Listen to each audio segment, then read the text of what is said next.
Good morning and welcome back to Gaming with ADHD, where today we are going to continue our deep dive of Battletech Gothic.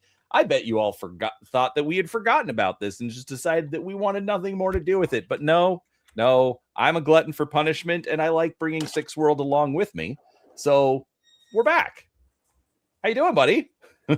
Yeah, it's going. Can't complain now that everybody's not sick anymore. That's true. And some of us are back in the country. Yeah.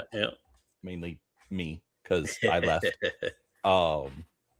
Which was fun. It was cold and it was wet and muddy and windy. But I think that's like normal for Ireland. Yeah, pretty much. So anyways, but it was fun. And of course my camera's doing all sorts of weird things now. That's okay. Let's just, stall and waste time. We can do that. There we go. There, yeah. I kind of look normal now. Kind of. Yeah, there we go. All right. So everybody, we do apologize. Sorry that we have taken so long to get back at this. I know you've been champing at the bit and wanting us, to explain all the things about Battletech Gothic. Six World, I know for certain is like the biggest proponent here. It's all I think about. It's all I live, eat, and breathe Battletech Gothic. It's the most amazing thing that has ever been created, and I'm totally just not, saying this to eat up time and that sort of thing. and stall for an audience. No, we would never do that. So no, I honestly, I haven't even had a chance to play the game yet because I've been, as you probably heard, dealing with screaming in the background and all sorts of other issues. But I still am a bit enamored with it. I did actually hear online that they are going to be finally releasing Abomination miniatures. So there is at least that update to include. Should have been a lot earlier than that, but better late than never, I guess. I'm sure people are gonna remember Battletech Gothic when they finally release that. I know my local will, because they still haven't sold any of the starter sets for it. So, well, but here's a question: do you think that would actually spur some sales? I think it might. I don't think it will probably spur any sales of the main box. I think it's probably just going to be. I think they're going to sell the minis. Is what's going to happen. I think it's a lot of people are going to see the minis and they're going to see the abominations, and they're going to be like, "Oh, that's pretty cool. I can use those for like proto mechs, or I can do some weird stuff with Battletech, or maybe I can use them for like a different game or something like that." So I think people are going to buy the minis because people always buy the minis. But I don't think it's going to spur any sales of the main game. That's actually an interesting. I had not thought about here's something you could use for proto mechs, even if the scale's a bit off. I actually think that's a really good idea. I've had a couple of people in a couple of Discords that I'm in talk about specifically using them for some weird looking proto mechs. So I think some folks are going to use them for that, definitely. Okay, that's an interesting idea. I'm not sure if we talked about it last time, but I did recall hearing, going back to, quote unquote failures or issues with the product release in and of itself, that somebody had actually brought up a point that they actually think the game might have sold better had it included abominations instead of mechs. Yes, 100%. I absolutely agree. I think the mechs are fine, but I think it would have been a lot better if it was like at the very least half abominations and half mechs. So like, oh hey, you've got these mechs and you can fight kaiju with them, and it's all in the same box and it's all good. Or do it like full abomination and then release some gothic mechs like a month later, be like, hey, you want some forces for the gothic factions that you read about? Here you go, here's some gothic mechs. They look cool. That's a really good point. I mean, another like, even if you did like, I mean, I am all for, they should have done like 100% abominations. I've got battle mechs coming out my ears. I don't need more battle mechs. I mean, you always need more mechs. That's just okay, a blatant lie. I said I don't need them. I want them. I am going to get them. I just don't think I need them because there's a lot. Yeah, but I mean, with mechs, need and want are basically the exact same thing. So okay, that's kind of fair. I'll give you that one. But but even doing the 50-50 split like you just mentioned probably would have gone a long way, because even then, you know, number one, you have the miniatures all ready to drop into the salvage boxes that they did, or just take it and put it into a force pack that, you know, like a force pack with 4 or 5 abominations. That would be perfect. So man, here we are, you know, more Monday morning quarterbacking this, but you know, that's okay. Catalyst lends itself to Monday morning quarterbacking quite a bit, it seems. So right. So yeah, I'll be honest, I am cautiously optimistic. I still want to see the miniatures. That's one that I would probably get without worrying so much about you know, can I find a deal on it, or do I need to you know, do I want to wait? I think I would probably go ahead and grab one of those like right away. You know, also partly review purposes, things like that. So, but that's just me. So, all right. Well, now that we've ranted about that, how about we get started on reading about this? Yeah, why not? All right. I mean, unless you have any further comments that you want to drop in, I should ask that. Not as of yet. I mean, with the abominations minis, I'm probably gonna pick up a force pack of them just to have them, just to say I've got them, because you know, giant monsters fighting giant robots is always cool. But yeah, we'll see what happens when they come out. Yeah, I mean, obviously, make sure you're subscribed so that, you know, when they come out, I'll probably have a review on them. I mean, I'm only like 6 to 8 force packs behind. I mean, literally like sitting on the floor next to me that I've got to do reviews for. So that's a whole separate issue. But all right. So before we get started, folks, again, do make sure you're subscribed. I'm actually going to be having a bunch of live streams. I've got to get videos done for this week. So there is all sorts of tabletop gaming content that we cover. In addition, the Six World, do make sure that you go and subscribe to his channel. There should be a link for it in the description. If not, just somebody yell at me and we'll get that taken care of. You know, even though he hasn't done so for a while, he does have some really, really good content up there, and I absolutely recommend you check that out.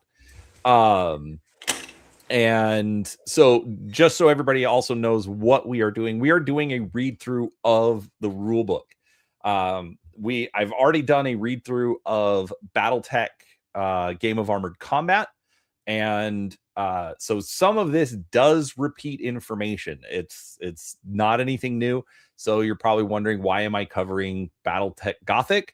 Well, I want it to be a complete series. So if somebody does purchase Gothic on its own, they can watch all of it from start to finish and not have to go and find new videos, things like that. So we are doing it all the way through, and then that way we'll also see if there's any differences, talk about that, things along those lines.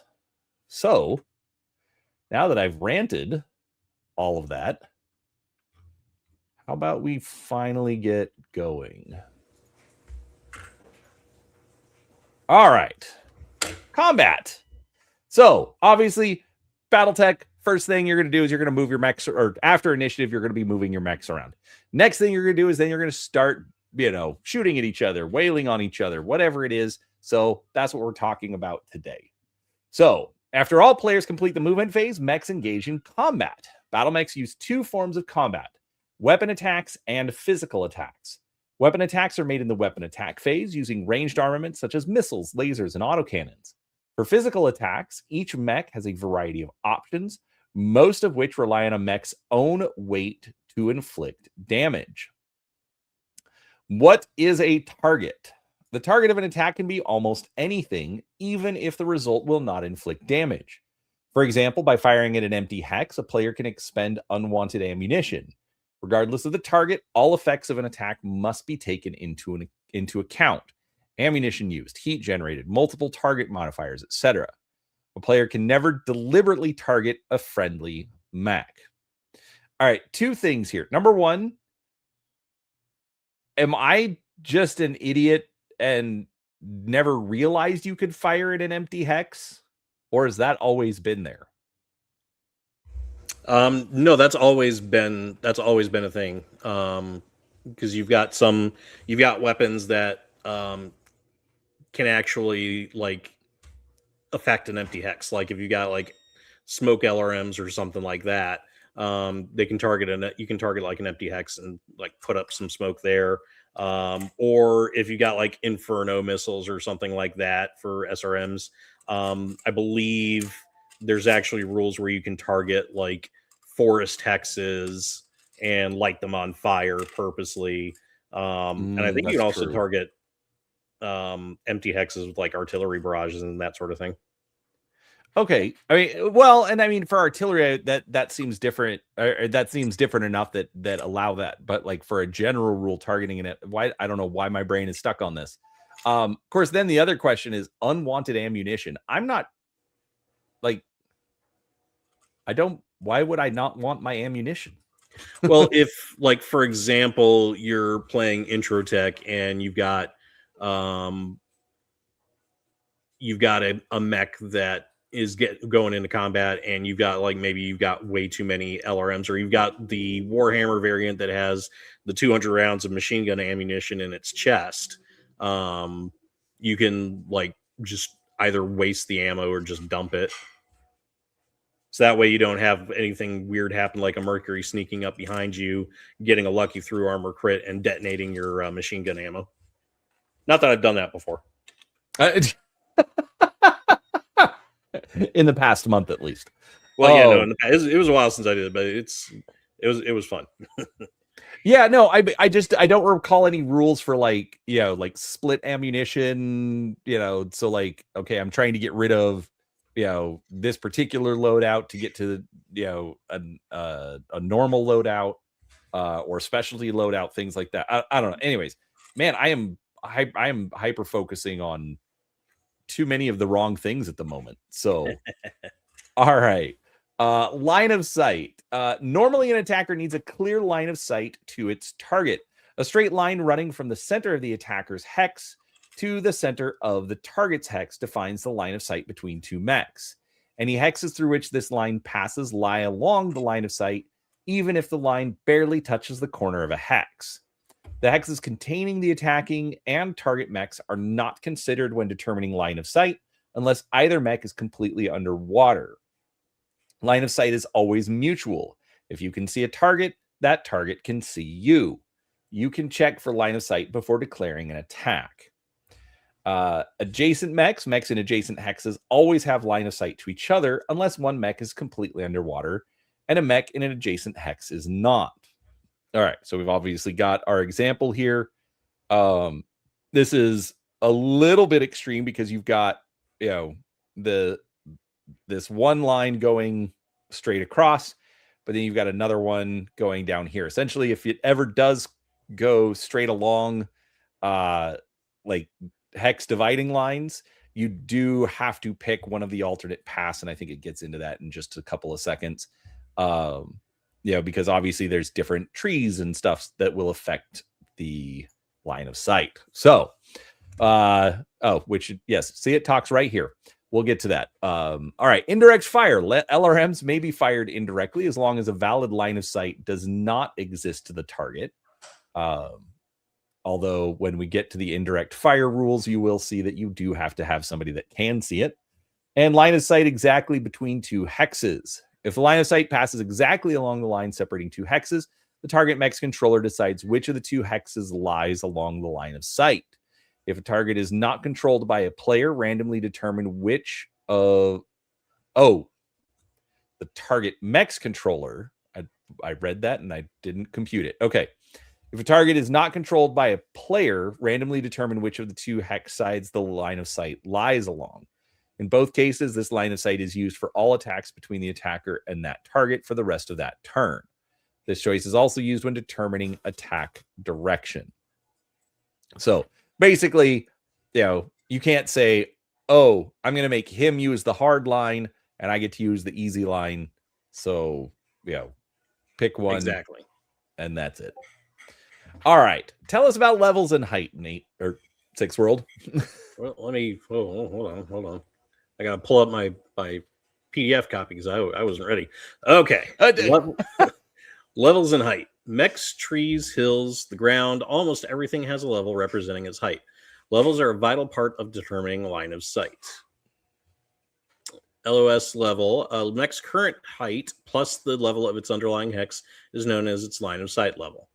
Mech heights. Standing mechs are 2 levels in height. Prone mechs are 1 level in height. Terrain, height, and depth. A hex's level is marked on the map. Hexes with levels higher than 0 represent hills. The higher the level number, the higher that piece of terrain. Water. Water uses depth rather than levels, starting at depth 0. This represents how deep the water in that hex goes. The higher the depth number, the deeper the water. A mech in water is always at the hex's bottom, i.e. at the hex's full depth. Depths are treated as negative levels for LOS level calculations. For example, a mech standing in depth 1 water has an LOS level of 1, 2 for a standing mech, and -1 for the depth of 1. Woods. Woods rise 2 levels above the level of their underlying hex. For example, a woods on level 2 hex would rise 2 levels above that, reaching level 4. Mechs in such hexes are on the underlying terrain, not on top of the trees. Yeah, you cannot float at tree height. No. No matter how light your mech is. All right. Intervening terrain. Terrain between the attacker and the target that lies along the line of sight might intervene in line of sight. This depends on the terrain's level relative to the attacker and the target. Only terrain features that have levels, such as trees and buildings, can intervene in line of sight. For example, rubble itself would not intervene, though the hex containing the rubble might, depending on its underlying level.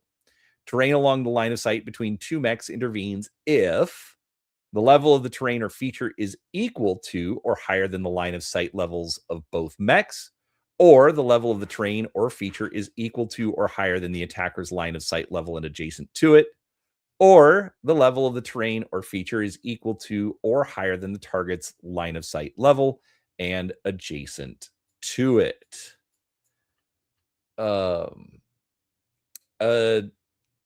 Let's see.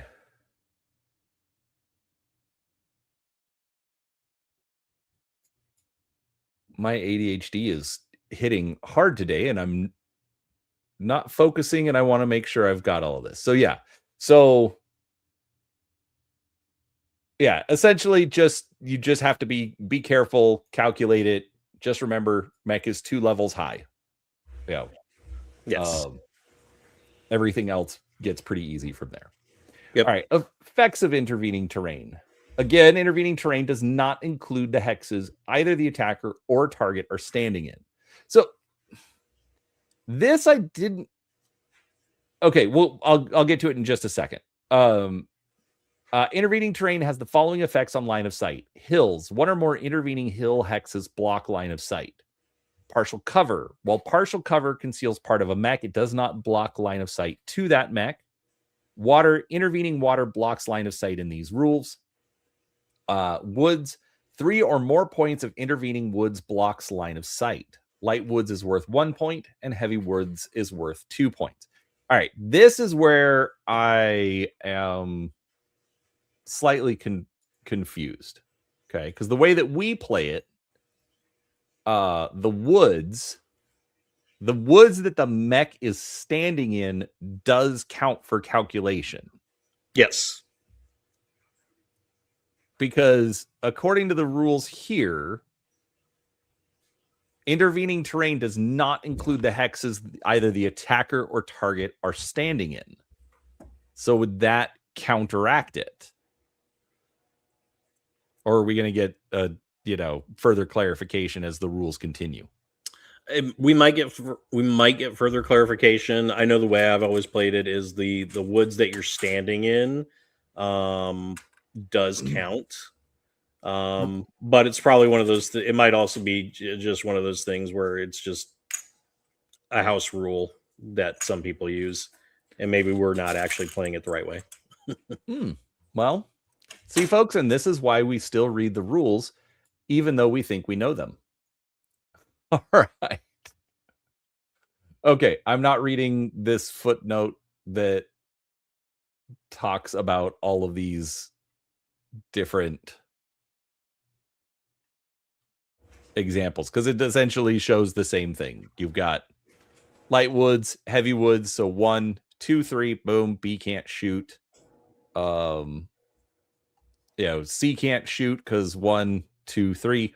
Literally the only guy with an open line of sight is this guy. All right.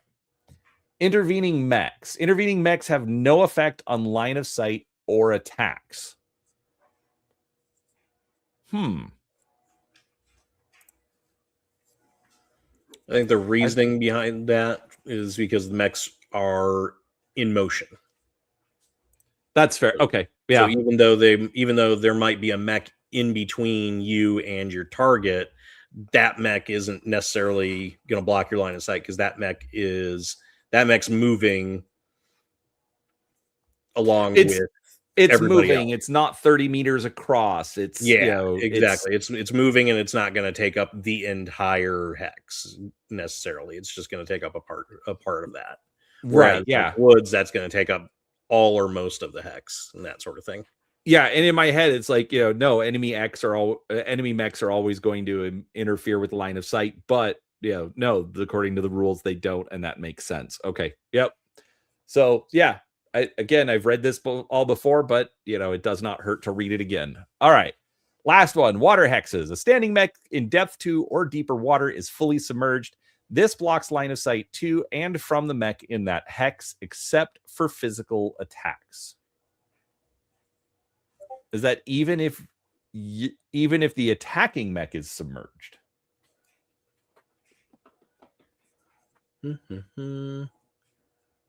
I would say yeah, even if the attacking mech is submerged.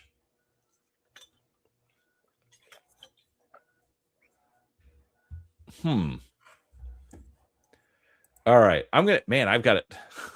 I'm actually like holding off on reading through Total Warfare because they've got the new book coming out. Yeah, true.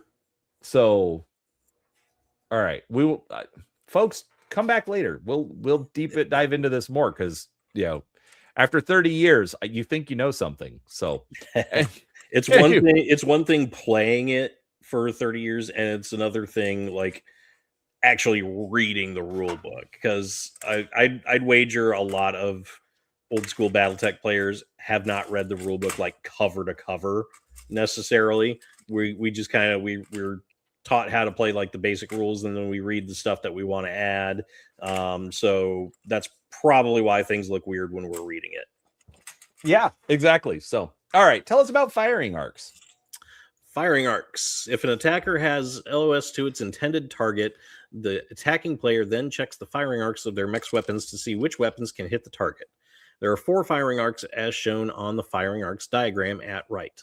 The forward arc in yellow, left side arc in blue, right side arc also in blue, and rear arc in red. That's, of course, referring to the handy diagram. To the right on the next page. Oh, is it? Yeah, that is on the next page. Note that the firing arcs extend from the attacker to the edge of the playing area, and there are no blind spots. Prone mechs. Arcs do not change if the attacker is prone. split location weapons. A weapon whose critical slots are split between a torso and an arm location cannot use the side arc. Forward arc. All weapons may fire into the forward arc unless they are rear mounted. Arm mounted weapons may fire into the forward arc plus the appropriate side arc. Left side arc. Weapons in a mech's left arm may fire at targets in the left side arc and also the forward arc. Four-legged mechs. Four-legged mechs lack arms and thus have no left side firing arc. Right side arc. Weapons in a mech's right arm may fire at targets in the right side arc and also the forward arc. Four-legged mechs lack arms and thus have no right side firing arc, which I guess makes sense and is why a lot of four-legged mechs have turrets on them as well. Yeah, that does make sense. And actually, I do wonder if we've ever used that rule, because a buddy of mine, like, all he plays is quads. No idea why. He just insists on it. So, I'm gonna have to check him next time we play. Yeah, we don't use a lot of four-legged mechs. We don't use a lot of quads in our local group. To be like honest. literally the only mechs that he will play with, unless because whenever we play, somebody will make up the scenario, whatever it is, and occasionally we'll just be like, no quads. But why? Just to annoy you, Ben. Literally no other reason. I mean, it's a valid question and a valid answer. So yes, exactly. All right, keep going. Where was I? Rear arc. Only rear mounted weapons may fire into the rear arc. Weapons that are rear mounted will have an R beside their name on the record sheet's critical hit table. Arcs and torso twists. If a mech makes a torso twist, see page 22, its normal firing arcs for its arm and torso mounted weapons shift one hex side to the left or right, depending on the direction it twisted. However, arcs for leg mounted weapons and kick attacks are unaffected. Quad mechs cannot torso twist. So, yeah, no torso twisting for them. Hence, again, the turrets. Arcs and Arcs and reversing, flipping arms. If a mech flips its arms, see page 22, it may fire any arm-mounted weapon into the rear firing arc instead of the usual firing arcs for those weapons. And once again, quad mechs have no arms to reverse. So there you go. It's all fun and games getting behind the rifleman until the rifleman flips his arms and decides to tear into you that way. And I think you can only do that if it doesn't have lower arm or hand actuators as well. I believe you're correct. Yes. So, keep that in mind. All right. Attack declaration. Next, the player declares their attacks. For each attack, the following must be announced: which specific weapon is being fired and which specific target is being fired at. Each weapon can make one attack a turn. If a player wants to make a specialized attack with it, such as an aimed shot or indirect fire, the player must announce these choices at the same time as the attack. All attacks by all players must be declared before any are resolved. All right. Do you guys actually do that? I mean, it depends. We've done it both ways. Because I only ask just because we're usually okay, I'm going to take this, that we'll declare all of the attacks for that mech, but we'll do that and then resolve it. And then the next person up, they'll declare everything and resolve it. They're not we're not declaring everything, having to remember it. Yeah. Yeah. No, I mean, I've done it both ways, but the way that we do it the most is the way that you've said. It's we basically just declare everything for a mech, fire that mech, and then move on to the next one. Okay. I just wanted to know if it was just me. Yeah. If it's Alpha Strike, we tend to declare all the targets and for all the mechs and then resolve everything. But Alpha Strike is much simpler because you're not firing every weapon individually. I was gonna say, yeah, isn't it just kind of like a your short, medium, long range, and then it's sort of an amalgamation of whatever the mech is equipped. Yeah. Well, basically, what the mech is equipped with gives it a damage value that represents all of the weapons that it's firing with in any given attack. Got it. All right. Leg-mounted weapons. Leg-mounted weapons may not fire through a hex that provides the firing mech with partial cover. Rotating fire arcs. If a mech wishes to either reverse its arms or perform a torso twist, this is chosen at the start of the attack declaration. The resulting change in firing arcs must be used for all applicable attacks the mech declares that turn. Spotting. If a player declares an indirect fire attack, they must also declare which mech is spotting for the attack. One mech can spot for multiple attacks, but only if all those attacks are against a single target. So it can only spot one target. Is that what I'm understanding? Yeah.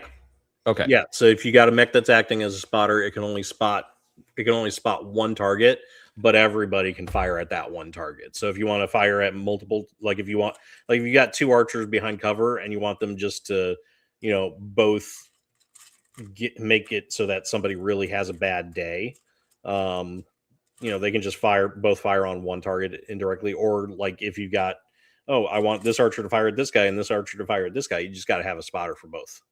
Got it. Okay, so the spotter can see Dave, Frank, and Al, but he can only provide targeting information for Dave. Yeah. Got it. All right, cool. So, like I said, if you want Dave to have a really bad day. I mean, who doesn't? All right, reversing arms. A mech whose record sheet does not show hand and lower arm actuators in both arms on its critical hit table, and that does not have any weapons split between torso and arm locations, can flip its arms. After flipping its arms, a mech uses the rear firing arc for arm-mounted weapons that turn instead of the usual firing arcs. Both arms must lack these actuators. A mech with only one applicable arm cannot reverse either of its arms. If a mech that can reverse its arms loses one during a game, it can still reverse the remaining arm. However, mechs equipped with hand and lower arm actuators, which later lose them through damage, cannot then reverse their arms. Wait a second. So if you don't show hand and lower arm actuators, then you can flip its arms.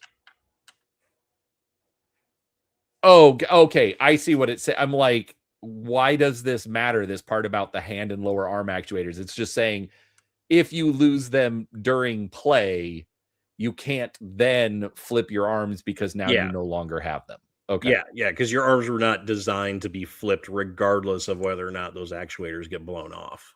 Yeah, just rough wording. Okay. Reversing arms occurs during attack declaration. Both arms must be reversed. A mech cannot torso twist and reverse its arms in the same turn. A mech cannot... You can't? I mean, that kind of makes sense. I mean, it's a torso twist. I don't know. I don't see why you couldn't. I mean, because I want to get the rear arc, but I need it slightly, I need it, to the left or right a little bit. I don't know, maybe you're concentrating on torso twisting so you can't flip there. I don't know. Maybe there's some weird mechanical BS response for that. Just remember, folks, one or the other. A mech cannot punch or make physical weapon attacks while its arms are reversed. In the end phase, reversed arms are automatically returned to the front arc. Prone mechs. Prone mechs may not reverse their arms. Four-legged mechs. Four-legged mechs have no arms to reverse.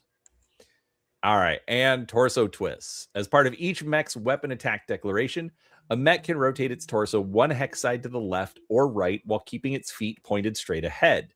This twist lasts for the remainder of the turn, affecting its fire arcs for the weapon attack and physical attack phases. However, the twist is ignored when the twisted mech is being attacked.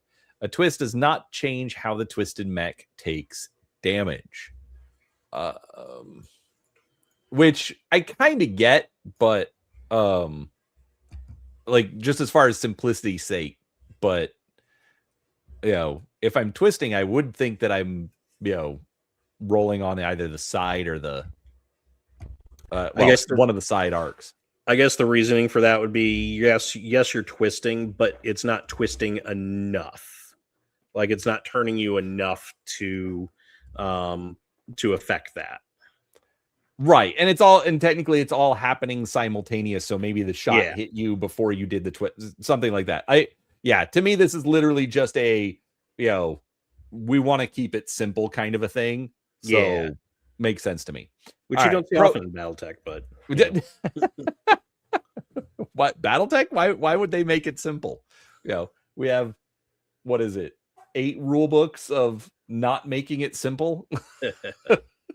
All right. Prone mechs and 4-legged mechs cannot torso twist. All right. Now we're getting into the meat of it. Six World, tell us about firing weapons. Each weapon is always fired individually, even if multiple weapons of the same type are mounted in the same location. See the weapons and equipment table on page 93 for a full list of available weapons and the statistics for each.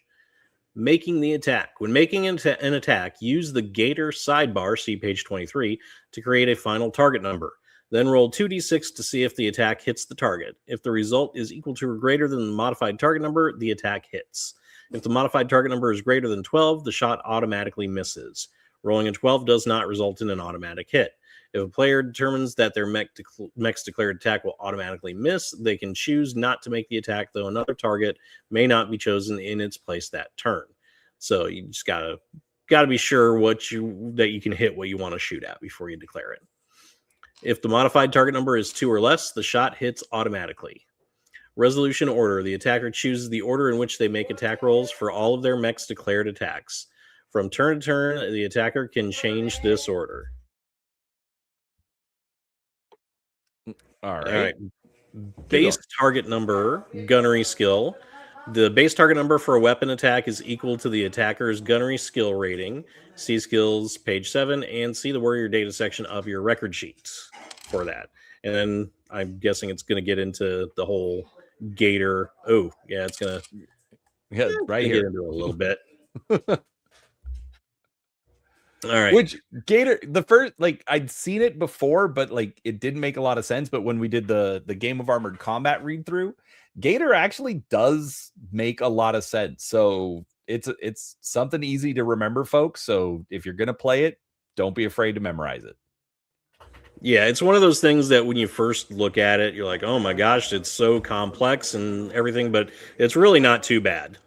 Yeah, exactly. So. All right. You want to keep going or you want me to take up? If you want to take the next section, go for it. All right. Target number modifiers. The base target number may be modified by several factors, including movement, terrain, such as woods, partial cover, and so on, and range.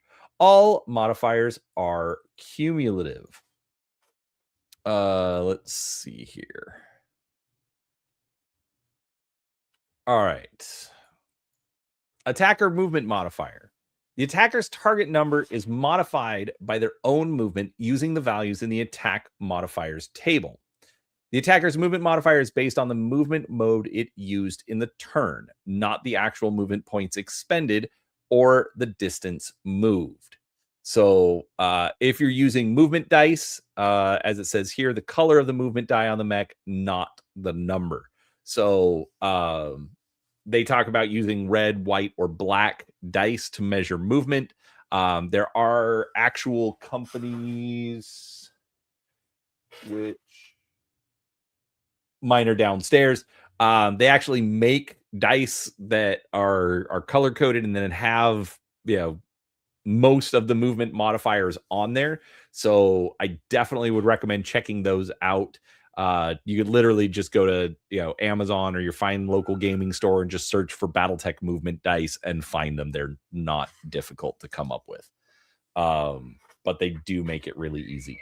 So so the attacker, it's either going to be a +1, a +2, or +3 based on the movement value or the movement type, and goes from there.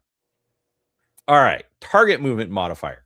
A moving target is harder to hit, and so an attacker's target number is modified by its target's movement using the values in the attack modifiers table.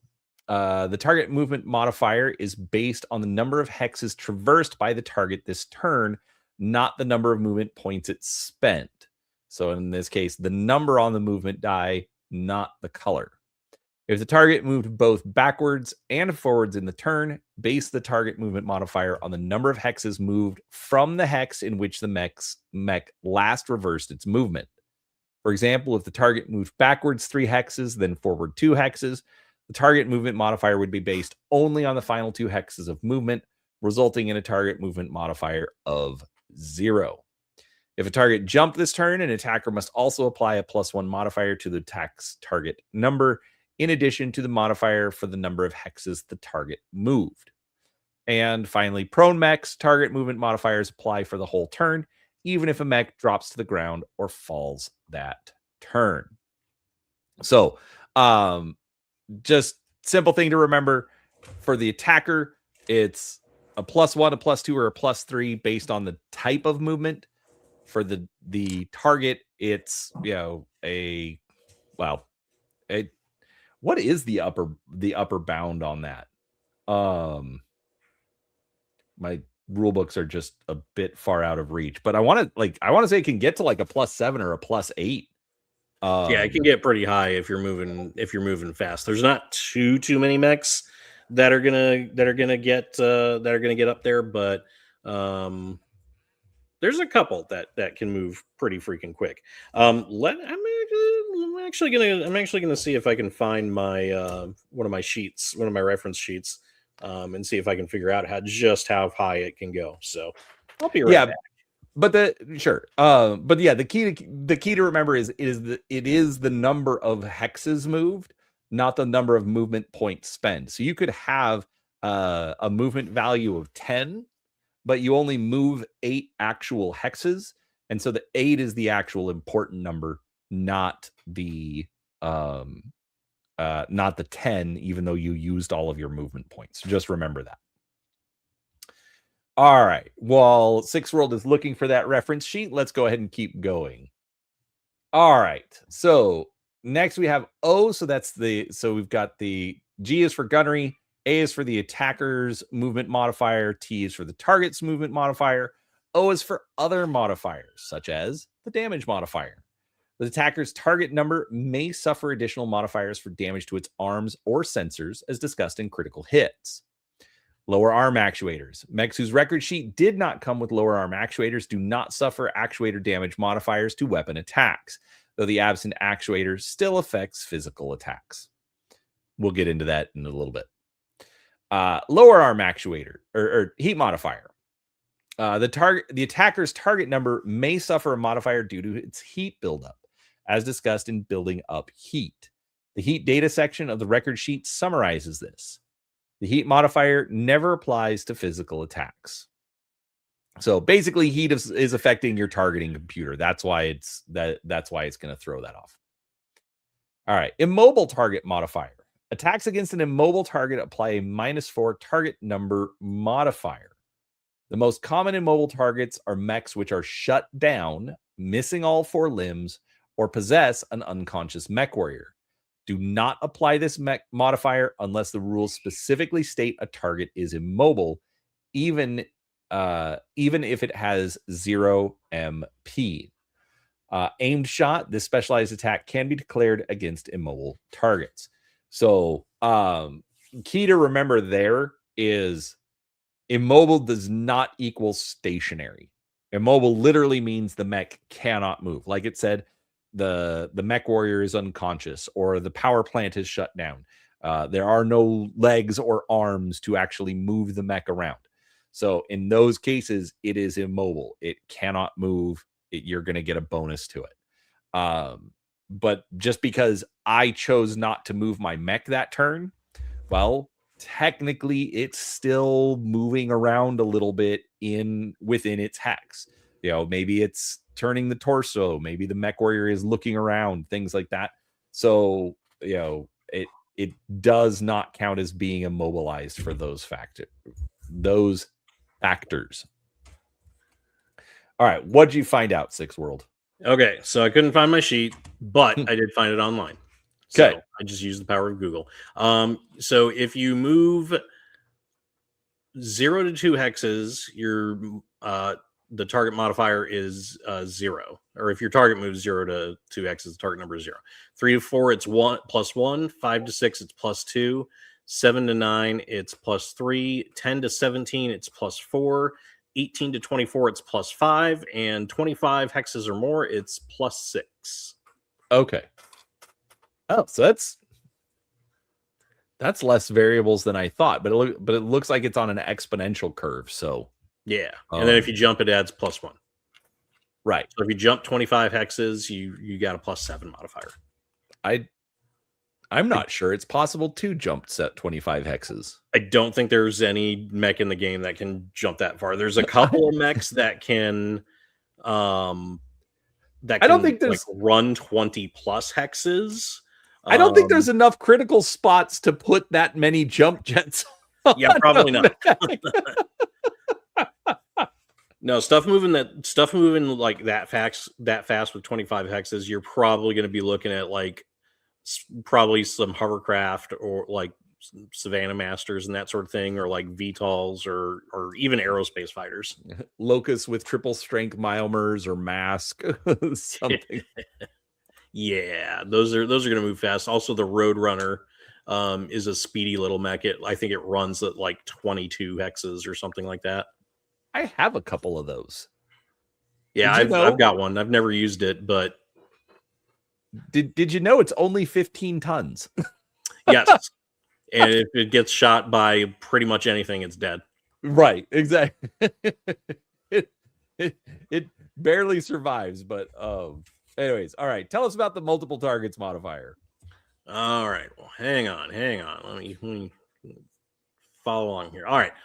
Multiple targets modifier. A mech may engage more than one target in a turn. The only limit on the number of targets is how many weapons a mech mounts. During the attack declaration step, the attacker designates one target as the primary target. If any declared targets are in the attacker's forward arc, one must be the primary target.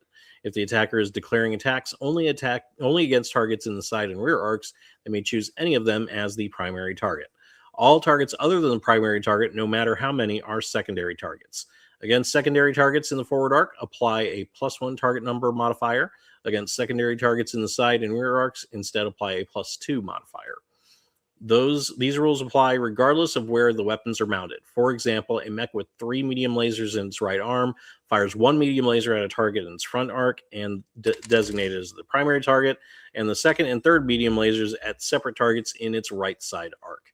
The primary target receives no multiple targets modifier, while both secondary targets in the side arc each receive a +2 target number modifier.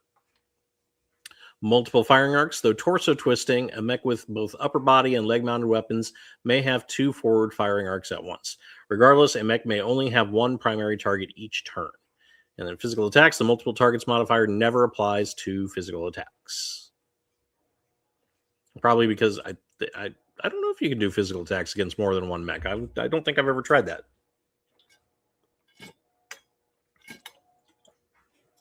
But we'll have to see. All right, partial cover modifier. To receive partial cover, a target mech must be standing adjacent to a hex 1 level higher than its current hex. That's an adjacent hill or building, but not a bridge. The hex must lie along the LOS between the attacker and the target. For example, a standing mech in a level 0 hex adjacent to a level 1 hex would receive partial cover if an attacker traces LOS through that level 1 hex. However, if the attacker has an LOS level higher than the target's LOS level, partial cover does not apply. In other words, an attacker firing downhill, regardless of how many hexes lie between attacker and target, negates its target's partial cover unless the partial cover is being provided by water. See below. Attacks against a target with partial cover apply a +1 target number modifier. In addition, if the hit location roll indicates a leg, the attack is ignored. Prone mechs. Prone mechs cannot receive partial cover. Lying prone while adjacent to a level 1 hex along the LOS from an attacker blocks LOS instead. Probably because you're on the ground, can't get up, or struggling to get up, or not even bothering to get up, just kind of laying there chilling. 4-legged mechs. For quad mechs, any hit to a leg, front or rear, constitutes a leg hit. Water. A standing mech in Depth 1 water receives partial cover. Water partial cover never applies to attacks that could not hit the legs in the first place. For example, if the attack uses the punch location table. Otherwise, it applies even versus attackers that are at a higher level than it or making physical attacks. Effects that ignore partial cover and or terrain modifiers negate the target number modifier provided by water, but not the leg protection. All right. So I do want to ask you a question on this. What do you like? What do you think of the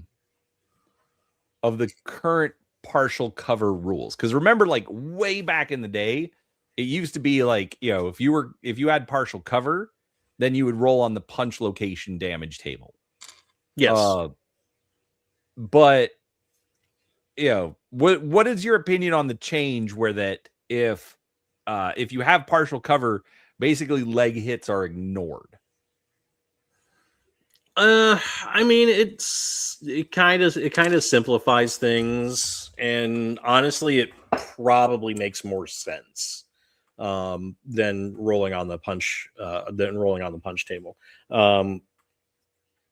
Because I mean, yeah, you're not all your shots are not going to hit the mech that's standing behind the cover. There's a chance that it could hit the cover itself. So that's probably what that rule's meant to represent. Is you got the mech behind some cover, maybe it's behind a building or something like that.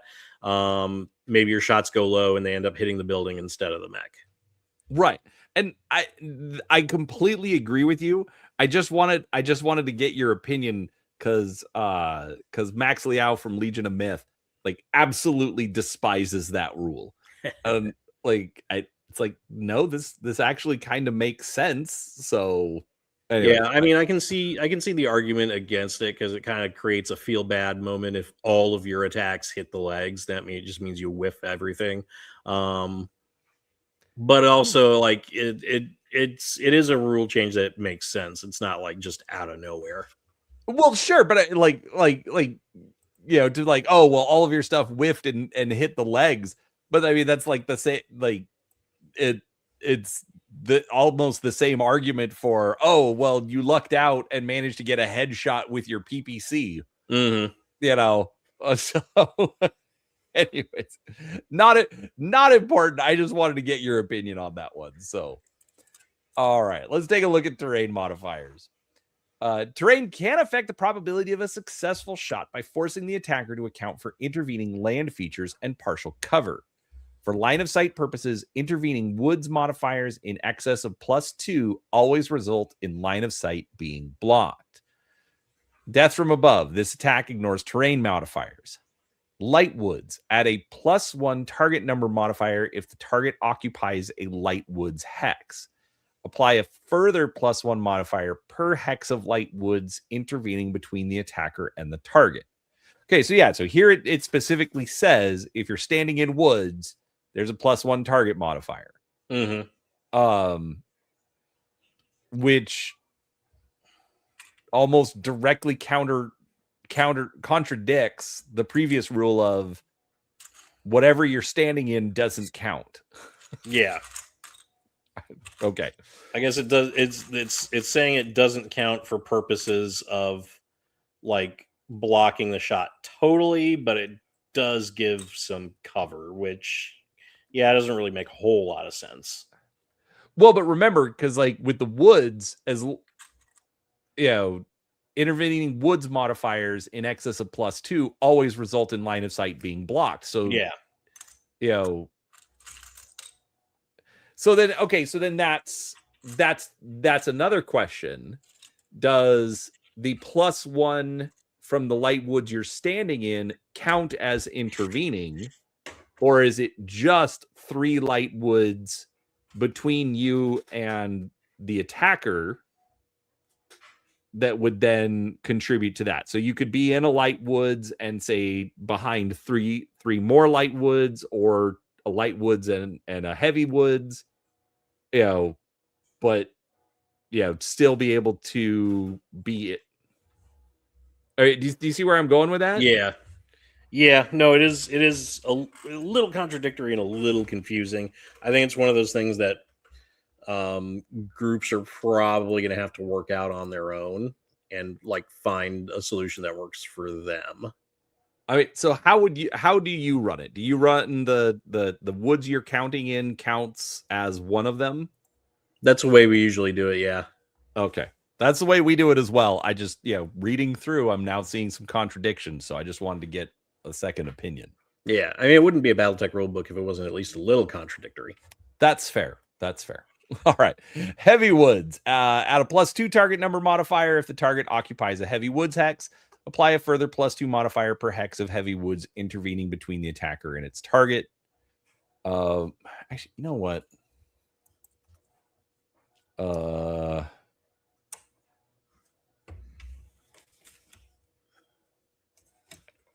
want to reread intervening terrain. Terrain between the attacker and the target that lies along the line of sight, not including, okay.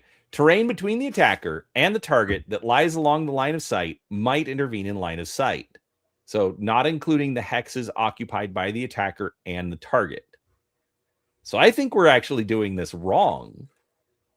Yeah, maybe.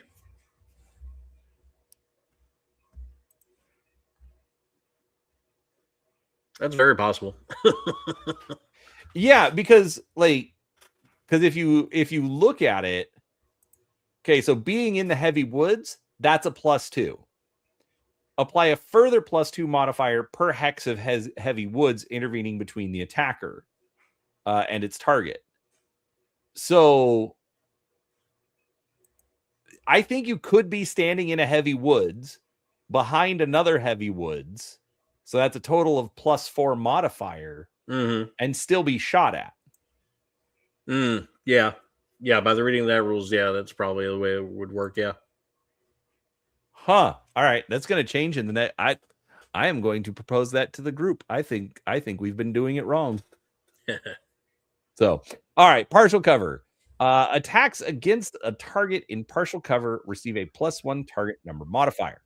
And water does not provide a terrain modifier. However, standing mech in depth 1 water receives partial cover, which provides a +1 target number modifier to attacks against it. All right. Tell us about our range modifiers. All right. Range modifier. The farther away a target, the harder it is to hit. Makes sense. Count the hexes between the attacker and the target, taking the shortest path. Start with the hex adjacent to the attacker and include the target's hex. Total is the range to the target. Each weapon's range is divided into range brackets, short, medium, and long. For example, a PPC has a range of 18 hexes. Its short range bracket is 6, meaning that any attack made with a PPC against targets 1 to 6 hexes away or less is in the PPC's short range. The range bracket a target is in determines the range modifier for an attack with that weapon against that target. A short range shot does not modify the attack's target number. A medium range shot adds a +2 target number modifier, while a long range shot adds a +4 modifier. Weapons cannot hit a target beyond their long range. Levels. Level differences are ignored when calculating range. A target 1 hex away but 99 levels higher than the attacker is still 1 hex away when determining range and range modifiers. Unless you get tactical operations when they start, taking height into account. But I've never done that. Have you ever done that? I don't think so. Yeah, I don't think we've ever done that I can remember. I mean, it's already Battletech. Do you want to add calculus to the mix? Yeah, right. There's enough math as it is. Granted, it's fairly simple math, but still. All right, keep going. Minimum range modifier. Some weapons, such as PPCs and long-range missiles, LRMs, are designed to be fired at long-range targets. If a target is too close, hitting it with such weapons is more difficult. Weapon's minimum range, if any, appears on the weapon and equipment table on page 93, as well as the record sheet. If a target is within this range, use the following formula to determine the minimum range modifier: minimum range minus target range plus 1. For example, if a mech fires a PPC, minimum range of 3 at a target 3 hexes away, minimum range modifier would be +1. If the target is 2 hexes away, the modifier is +2, and 1 hex away, the modifier is +3. So it's a fancy way of basically saying that you count the hex that the target is standing in. It's not like if they're 3 hexes away, they're within that minimum range, and there's that +1 modifier, and the closer they get, the more the modifier increases. If that makes sense the way I explained it. I don't know that it did. I think I was distracted, but I like well, but that's fine.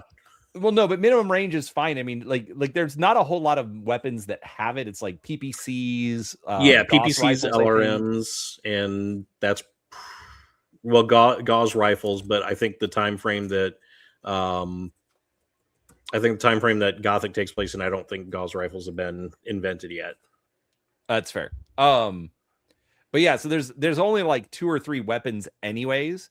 So essentially you just want to think of it as like the time for the targeting computer to lock on, or the arming, fuse to trigger, whatever it is. Yeah. So can you pull it off? It's not hard to figure out if it comes up. Yeah. Exactly. So, all right. Combat in water. A mech standing in depth 1 water has its legs submerged and so cannot attack with weapons mounted in the legs. A mech prone in depth 1 water is fully submerged. Okay. Prone mechs. Prone mechs may still participate in combat. Water, a mech in depth 1 water is fully submerged. Firing while prone. Oh, okay. This is just a whole diagram on calculating target modifiers. We're going to skip that. All right. Firing while prone. A prone mech may fire some of its weapons as long as neither of its arms has been destroyed. The attacker chooses 1 arm. No weapons in that arm can fire that turn. This includes weapons split between that arm and the corresponding torso. Which arm is chosen may be changed each turn. No leg-mounted weapons can be fired either. All other weapons may be fired using the same arc as if it were standing and facing that direction. A prone mech cannot torso twist. Add a +2 target number modifier to weapon attacks made while prone, in addition to any other applicable modifiers. For example, if a mech runs and then drops prone, its weapon attacks that turn receive a +4 target number modifier.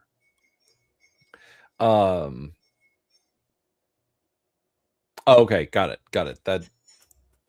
All right, 4-legged mechs. Provided it still has all 4 legs and has taken no critical hits to any hip actuator, a prone quad mech fires as though it were standing.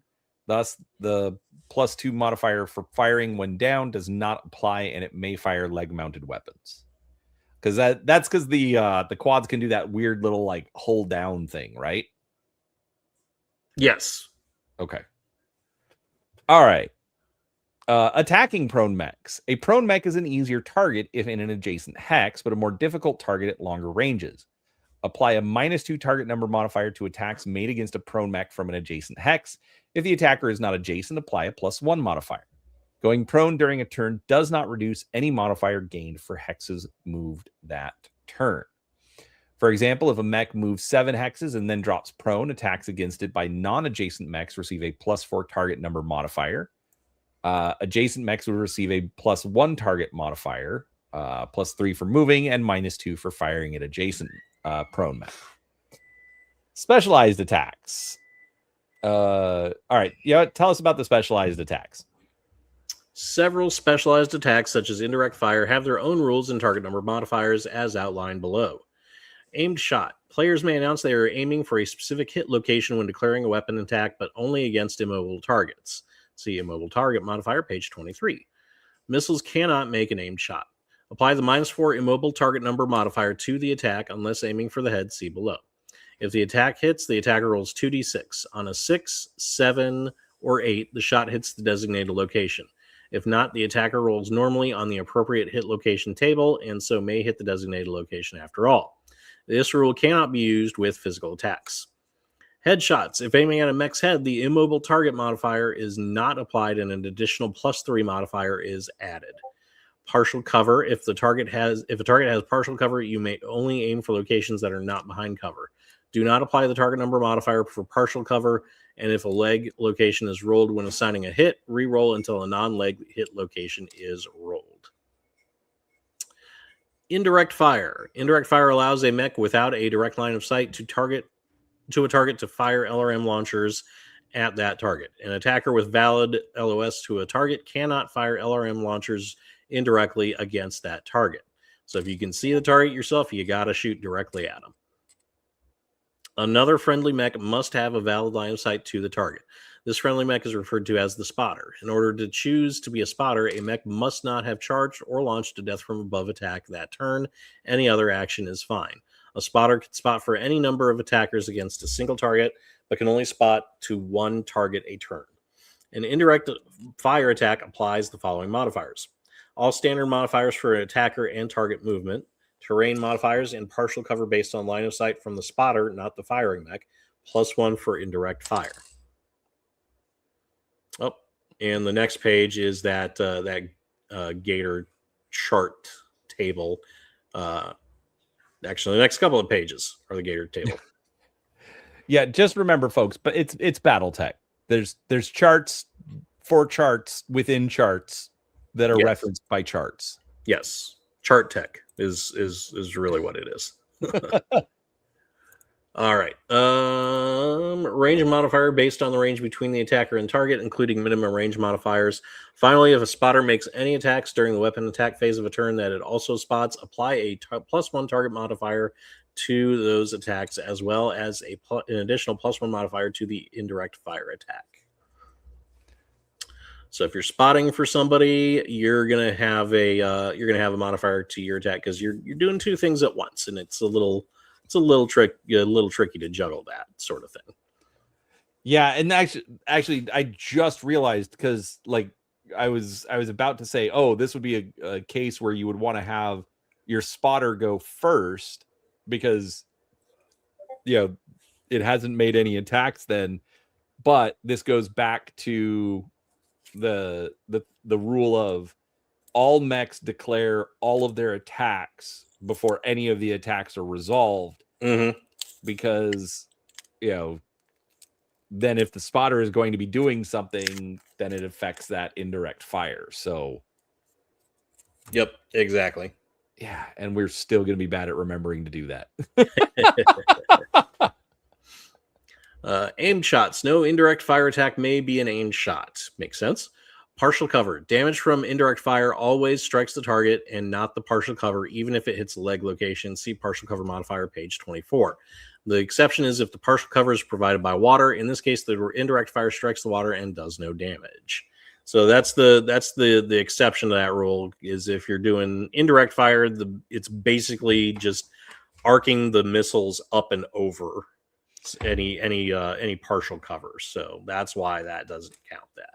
Right. And so that actually makes sense, and yet something else that I did not consider, but makes there we go. Yeah.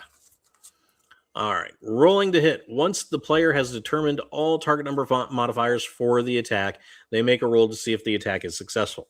For each weapon attack, the player rolls 2d6. If the result is equal to or greater than the modified target number, the attack succeeds. Players choose the order they roll to hit for all of their mech's declared attacks. From turn to turn, this order can differ at the player's discretion. However, you must resolve all attacks by mech against one target before moving on to attacks by the same mech against another target. So you can't fire like a PPC from your Warhammer and then fire the whatever crappy weapon your urban mech has and then go back to the Warhammer. Warhammer's got to blast everything before you can get to the Irby. All right, an ammunition expenditure. Ballistic and missile weapons have a limited amount of ammunition. Weapons that require ammunition indicate the number of shots available for that weapon per ton of ammo carried in the ammo per ton column of the weapons and equipment table. Shots. All weapons that require ammunition have their ammo stored in ammo bins. Each ammo bin provides a varying number of shots depending on the weapon. For example, 1 ton spent on ammo provides an ammo bin containing 20 shots for an AC-5 or 5 shots for an AC-20. Missile ammunition works differently in that a single shot for a missile launcher is always one firing of all of the missile tubes of that launcher. For example, a ton of SRM ammo provides an ammo bin containing 25 shots with 4 missiles fired every shot. A single ton of LRM-20 ammo provides an ammo bin containing 6 shots with 20 missiles fired every shot. Put simply, each time a weapon that requires ammunition fires, regardless of its type or size or number of missile tubes, it uses 1 shot of that weapon's ammunition. A weapon can draw ammo from any ammo bin that carries the exact ammunition for that weapon. The ammo need not be in the same location as the weapon on the critical hit table of the mech record sheet. For example, an LRM-15 in the left arm of a mech can use LRM-15 ammo carried in any location, but cannot use LRM-5, 10, or 20 ammo. In addition, if multiple ammo slots of the correct type exist, a player can draw ammo from any slot desired in a turn, switching slots each turn at their discretion. For example, take a mech with an LRM-15 and 3 LRM-15 ammo bins, 2 in the right arm and 1 in the left torso. The mech fires the LRM-15 in each of the 3 consecutive turns. Each turn, its controller can remove 1 shot from any of the 3 LRM-15 ammo bins. Similarly, multiple weapons of the exact same type can share ammunition bins. For example, a mech with 2 AC-5s can have just 1 ton of AC-5 ammo to share between both, and firing both means that 2 shots are drawn from the single ammo bin. As damage can cause ammunition to be lost or even to explode, it is very important to track which bin each shot is fired from. For example, if a player's mech has 3 tons of AC-5 ammo, 20 shots per ton, each ammo ton would be indicated in a different slot of the mech's critical table. Ammunition use timing.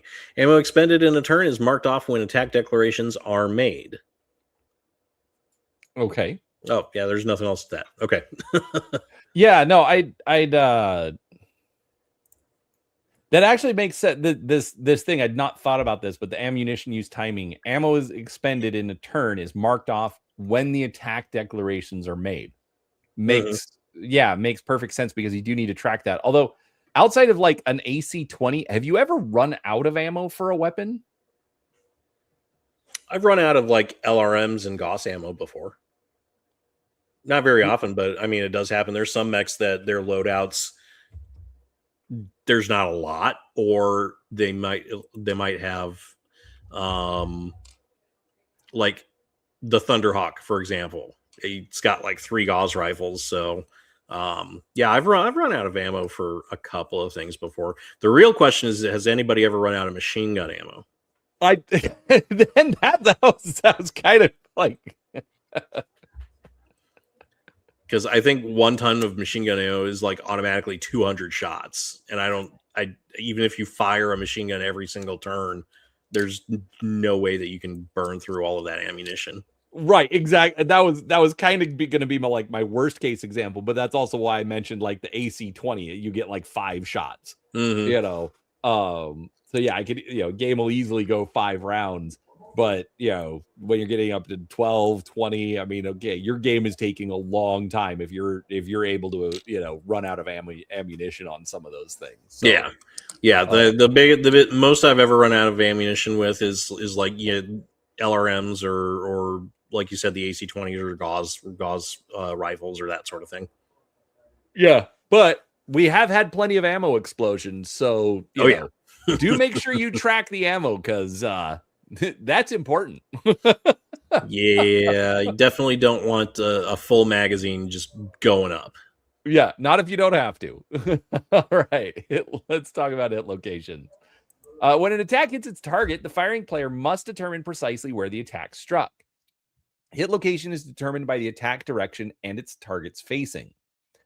Attack direction. When an attack hits a mech, it hits from the target's front, rear, left, or right side. Use the direction of a standing mech's feet to determine its facing, disregarding any torso twists it made that turn. Lay a straight edge from the center of the attacker's hex to the center of the target's hex. Compare the hex side crossed by the straight edge to the attack direction diagram to find the side of the mech hit by the attack. If a straight edge crosses at the intersection of 2 hit zones, the hit zone used for all attacks from the firing mech that turn depends on the path chosen when the line of sight was determined to the target. Prone mechs. If the target mech is prone, use the hex side top. The top center of the mech is pointing at as it's facing. Any damage to a prone mech from outside sources, such as weapons fire, is treated as if the mech was standing with that facing. As with resolving it, determining hit location.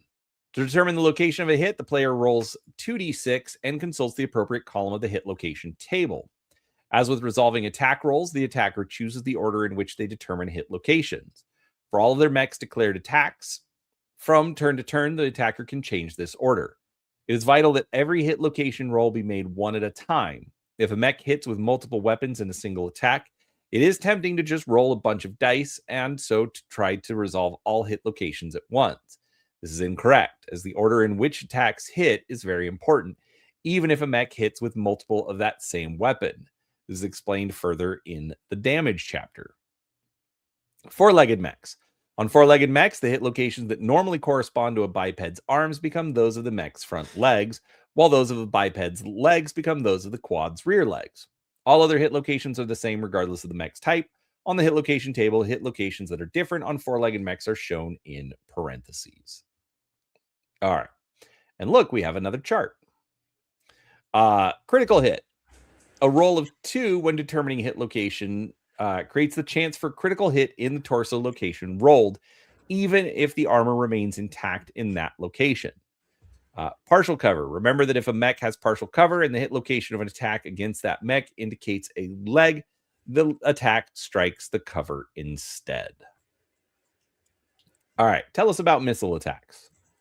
Missile attacks. Each shot in a missile attack contains multiple projectiles. Even if a missile attack hits, not every individual missile may hit. The attacker determines how many of the missiles hit the target by rolling 2d6 and consulting the cluster hits table. First, find the weapon size of the missile launcher on the top row of the table. Example, for a SRM-4, use the 4 column. For an LRM-15, use the 15 column. Cross-reference this number to the dice roll result in the left column. The result is the number of missiles that actually hit the target. SRMs. On a record sheet, the damage column for short-range missiles lists them as 2/MSL, meaning 2 points of damage per missile. The attacker rolls a separate hit location for each SRM that hits. On a record LRMs. On a record sheet, the damage column for long-range missiles lists them as 1/missile, MIS or MSL, meaning 1 point of damage per missile. After determining how many LRMs hit the target from an attack, the attacker breaks that attack's damage up into groups of 5. Any leftover damage becomes its own undersized group. The attacker rolls a separate hit location for each of these LRM damage groupings, not each individual missile. So SRMs, you are rolling hit location for each individual missile, and you're doing 2 damage per missile. LRMs, you're rolling for groups of 5 or less. And it's only 1 damage per missile at that point. So, yeah. So 5 LRM missiles do 5 damage. Right. If you have 12 LRMs that hit, you just break that up into 5, 5, and 2, and then you'd roll a damage location for each one. So, exactly. And then baby. The next page, we see the beautiful cluster hits table. Hold on a second.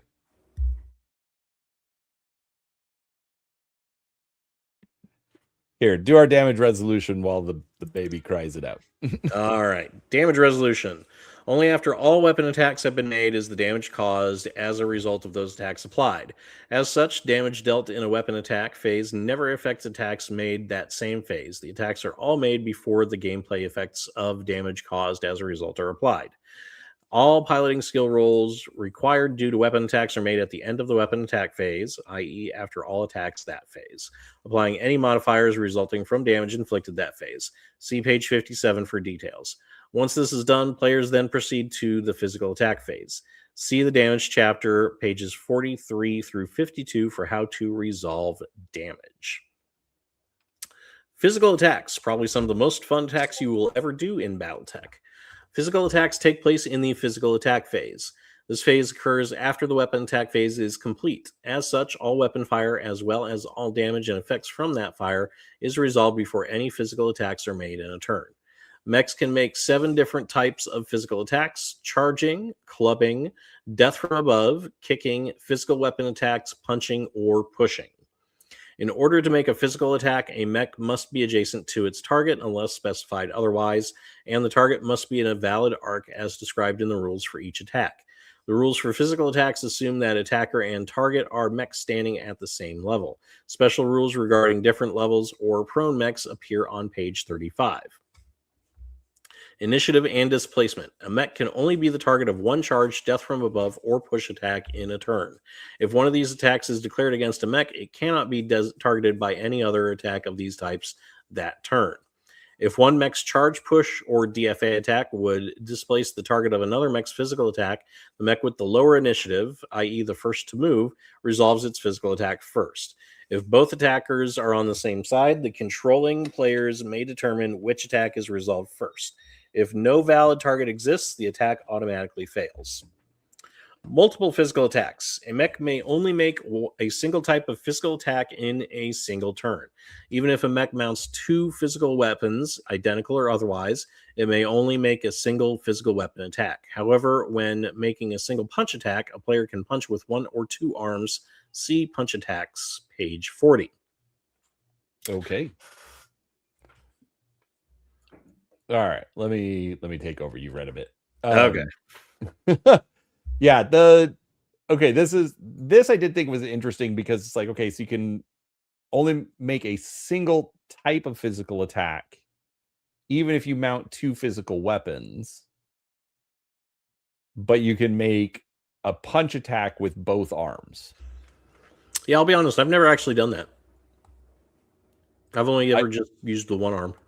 Yeah, I've not heard of that either. All right. Anyways, good review. All right, making a physical attack. The base target number for a physical attack is equal to the attacking mech's piloting skill rating. The modified target number equals the base target number plus the modifier for the specific physical attack as noted on the physical attack modifiers table above.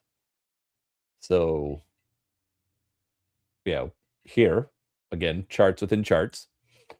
All standard modifiers for weapon attacks also apply. The sole exceptions are heat and sensor modifiers, which never apply. Physical attacks are not piloting skill rolls. Modifiers that only affect piloting skill rolls do not affect physical attacks and vice versa. As with weapon attacks, if the modified target number is 2 or less, the physical attack automatically hits. If the modified target number is greater than 12, a physical attack automatically misses. In this case, the player can choose to cancel the attack, perhaps avoiding the need to make a piloting skill roll for a failed attack. Critical damage. Critical damage to a mech's arms or legs adds modifiers to the target numbers of physical attacks. See the attack modifiers table. Heat. Physical attacks never apply target number modifiers from heat. Comparative modifier. Whenever a mech charges or conducts a death from above attack on another mech, subtract the target's piloting skill from that of the attackers and use the result as a modifier to the target number. This applies even if the target is unconscious. Why would it apply if the target is unconscious? Like, I don't remember reading this rule, and I like the rule. It's like, I'm running at you. You have a chance to get out of the way. So the modifier is the difference between the piloting skill rolls. But if you're unconscious, I'm not sure why that would apply. All right. Different levels. The rules for charging, clubbing, kicking, physical weapon, and punching attacks assume that the opposing mechs are at the same level. A mech may make a physical attack against another mech only if the level of the underlying hexes of both mechs are within 1 level of each other. The different levels table shows which type of physical attacks can be made in situations where the attacker and target are not on the same level as one another, and what hit location table applies to that situation. All right, physical attacks and prone mechs. Prone mechs cannot make physical attacks against other mechs. Death from above and kick attacks may be made against a prone mech. Prone mechs are always treated as adjacent to their attacker for these purposes. Determine the location of successful attacks using the appropriate column of the hit location table. Determine damage inflicted by death from above attacks against prone mechs using the rear column of the table, regardless of the attack direction. Interesting. Different levels. A prone mech one level higher than the attacking mech can also be hit by punch, club, and physical weapon attacks. These attacks also use the hit location table. A prone mech one level lower can only be attacked via death from above. All right, and then physical attacks in water. Damage resulting from physical attacks is halved when applied to an underwater location. Target is partially submerged. A standing mech in depth 1 water has its legs submerged. This gives it partial cover against physical attacks, except those that use the punch location table. Bear in mind that the attacker and target being at different levels can change what location table an attack uses. For example, if a mech at level 0 kicks a standing mech in depth 1 water, the kick uses the punch location table, and so partial cover would not apply. If partial cover applies and the attacker is at the same line of sight level as the target, a hit that does not use the kick location table and resolves to the legs is ignored. Charges ignore this rule. Target fully submerged. A standing mech in water depth 2 or deeper is fully submerged. A physical attack cannot be made against a fully submerged mech unless the attack takes place entirely underwater. For example, a mech standing in depth 1 water adjacent to a prone mech in depth 1 water can only kick it, since the kick would occur completely underwater. A death from above cannot be made against the prone mech because a portion of the attack would take place outside of the water. All right, so simple answer, don't death from above a submerged mech. When was the last time you had a submerged mech? I don't remember, actually. I don't remember having... I don't remember the last time I played on a map that had water that deep to fully like submerge a mech. Well, I mean, technically the I mean, like, you can submerge, like, just go prone. You can submerge in depth 1. There's plenty of maps with depth 1. Yeah, that's true. But yeah, I mean, it kind of makes sense. I mean, you're like, just assume that like you can't see the thing. Yeah. But anyways, all right. Tell us about charges. Charge attacks. Base target number is the piloting skill. C comparative modifier C left, which I guess is that different. No, not the different levels table. Anyway, for a mech to charge, it must not have jumped that turn. A charging mech cannot make any weapon attacks that turn. Charge attacks are declared in the movement phase, not the physical attack phase. There's no need for the attacker to move in a straight line or to use running movement. All that is needed is that the target is directly in front of the attacker, and the attacker has enough MP to enter the hex the target occupies and can legally do so. The attacker stops 1 hex away from the target and only then declares its charge. Until the charge is finally resolved in the physical attack phase, treat the charging mech as in the hex it stands in and having only moved that far. An attacker can only declare a charge on a mech that has finished its movement. As such, a charging mech cannot be the target of a charge or death from above because the charging mech's movement will not be finished until the physical attack phase. If the attacking mech falls during the weapon attack phase, its charge automatically fails. Resolve the fall normally at the end of the weapon attack phase. If the target falls during the weapon attack phase, the charge attack is not made and the attacker does not move into the target's hex. If the target is destroyed before the charge is resolved, the attacker moves into the former target's hex without incident in the physical attack phase. Multiple attacks. A mech may only be the target of 1 charge, death from above, or push attack in a given turn. Shut down targets. When determining targets for a charge attack, mechs that began the turn shut down or with an unconscious pilot are treated as though they already took their movement actions, regardless of what order their actions actually occur. Charge damage. If the attack succeeds, both mechs take damage. Round all fractional damage up. Damage to target. Divide the charging mech's weight by 10. Multiply this by the number of hexes moved, not MP spent, by the attacker in the movement phase. Do not count the hex the target is in. If the attacker moved both backward and forward that phase, base the number of hexes it moved from the hex in it last reversed its movement. It's not worded very well. No, it's the same as basically it's for calculating the target number. Yeah. So if you backed up and then moved forward, the movement only counts from when you started moving forward again. Yeah. Okay. Yeah, they just worded it weird. If the attacker fell in the movement phase, no hexes it moved before the fall damage apply. Yeah. So if you fall, you don't actually do anything. Really. So that's what that's saying. Damage to attacker. 1 point of damage for every 10 tons the target weighs. Divide all damage into 5-point damage value groupings. Any leftover damage becomes its own grouping. The attacking player then rolls each grouping's hit location separately. For example, a 17-point charge forms 3 5-point groupings and 1 2-point grouping, and each grouping is a separate hit. Location after charge. If the charge misses, the attacking mech chooses to move into the hex to the right or left of the attacker's forward arc. If one of those hexes is prohibited terrain, the other hex must be chosen. If both are prohibited, the attacker does not move. If the charge succeeds and the attacker was not destroyed, the attacker then advances into the target's hex. If the target mech is not destroyed, it is displaced into the adjacent hex in the direction that the attacker charged it.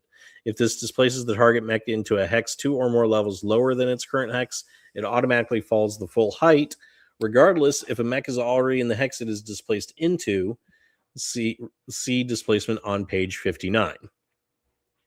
If the target would be displaced into prohibited terrain, neither the attacker nor the target moves. The exception is if the target would be pushed off the playing area, which is allowed. All other effects occur, however, including any piloting skill rolls required to avoid falling.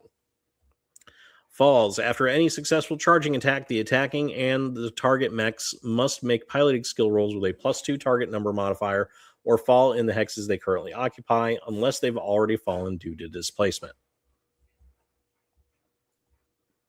Okay. All right. Club attacks. Base target number, piloting skill -1. To attack another mech with a club, the target must be in the attacker's forward firing arc. The attacking mech cannot have fired any arm-mounted weapons in the same turn, must have both its shoulder actuators undamaged, must have 2 undamaged hand actuators. A club occupies both of the mech's hands. Quad mechs cannot execute club attacks as they lack hands. A successful attack with a club does 1 point of damage for every 5 tons that the attacking mech weighs. Roll normally on the hit location table. Missing actuators. Apply a +2 target number modifier to the attack for each damaged upper or lower arm actuator. Finding a club. A mech may not fire weapons or make physical attacks during the turn that it picks up a club. Limb clubs. Any mech arm or leg that has been blown off through critical hits or has fallen off as a result of side torso destruction is left in that hex and may be used as a club. Tree clubs. If a mech is in a woods hex, it may uproot a tree and use it as a club. Uprooted trees only last for 1 successful club attack. Okay, have you ever done this? Yes, I've picked up trees before and tried to beat somebody to death with them. Did it work? In game, not real life. I mean, I can see you picking up a tree. Yeah, Maybe like just a big stick, lemon sapling, but you know, sorry. Does it work? I mean, it works. It works about as well as any other physical attack. Really, obviously, it doesn't work like it. It's not going to do as much damage as like having an actual physical weapon necessarily. But I mean, it can work in a pinch. Yeah, and so then also the limb club. So it says any mech arm or leg that has been blown off through critical hits or has fallen off as a result of a side torso destruction. So even though like you've blown up all the armor and the internal structure, that still counts? Yeah, well, I mean, so if the limb is actually blown off, it's probably going to be intact enough that you can pick it up and start swinging. Because you're probably it's probably been traumatically amputated at like the upper arm or maybe like the elbow or something like that. But if you've got if the side torso is blown off, then you're going to have like the full arm plus probably whatever's left of the torso on it. So yeah, there's probably going to be enough there for you to pick it up and start swinging at people with it. That's all right. That's fair. I'm like, usually we're like completely blowing the thing off, and so I would think that there's not enough there to hit somebody with, but whatever. Just remember, if you do it, drop a marker so that somebody can try this in your next game. Yes, it is fun. And it's not as fun as the next physical attack we're going to talk about, but it's still fun.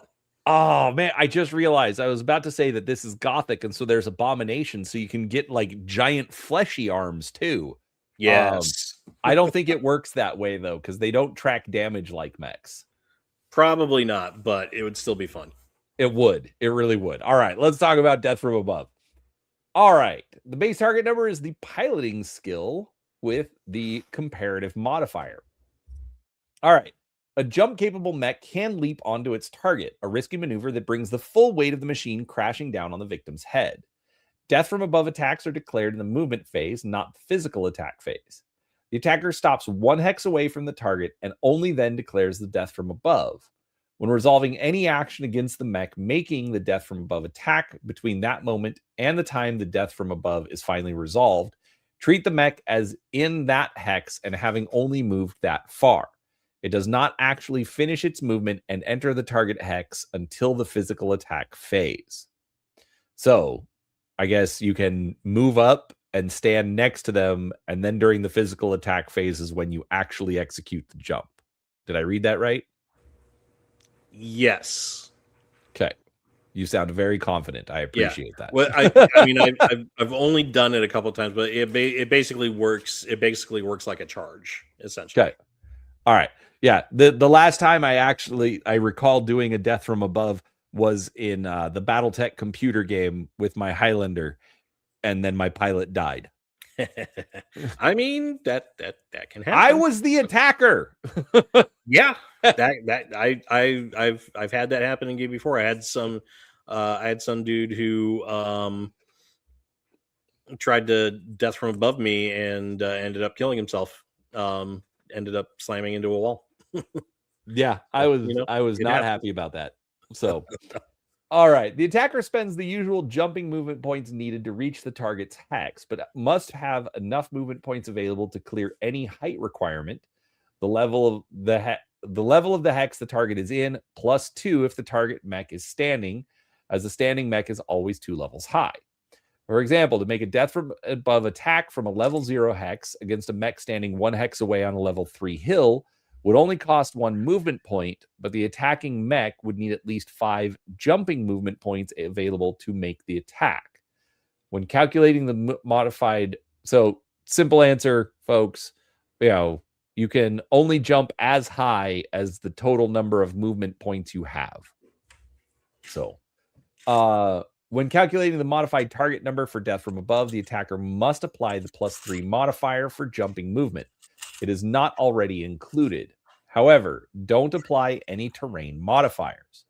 Like all other physical attacks, death from above attacks are resolved during the physical attack phase.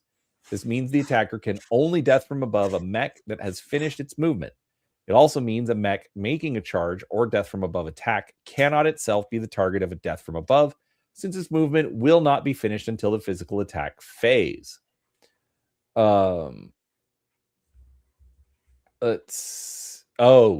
Okay. Which also then makes sense why you're going to move up, stand next to them, but then you've got to, have at least that many movement points left during the physical attack phase. Okay. All right. A mech making a death from above cannot be the target of physical attacks, but may be the target of weapon attacks. Multiple attacks. A mech may only be the target of 1 charge, death from above, or push attack in a given turn. Shut down targets. When determining targets for a death from above attack, mechs that begin the turn shut down or with unconscious pilots are treated as though they already took their movement actions, regardless of what order their actions actually occur. And stacking. A mech executing a death from above attack does not count as in any hacks for stacking purposes until it lands.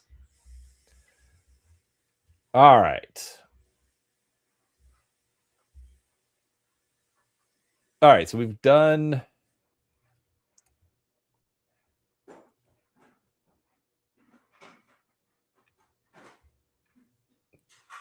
Oh, there. Okay, sorry. I'm like weapon attack phase. Why are we getting into the okay? A mech can't make weapon attacks on a turn it makes a death from above. During the weapon attack phase, the attacker is adjacent to the target hex along the path that the attacker travels during the jump and facing the target hex.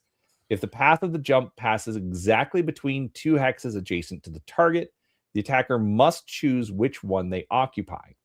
The attacker is in the air above its hex. Its line of sight level is thus 2 plus the level of either the target's hex or the attacker's hex, whichever is higher. If the attacking mech fails a piloting skill roll in the weapon attack phase, the death from above is resolved in the physical attack phase as if it missed. The death from above also misses if the pilot becomes unconscious in the weapon attack phase. If a death from above's target is destroyed during the weapon attack phase, the death from above becomes a normal jump and the attacker lands as normal. All right, death from above damage to target. To determine death from above damage to the target, divide the weight of the attacking mech by 10 and multiply the result by 3. For example, a 55-ton Griffin inflicts 17 points of damage. Divide the damage to the target into 5-point damage value groupings. The attacking player then rolls once on the punch location table for each grouping.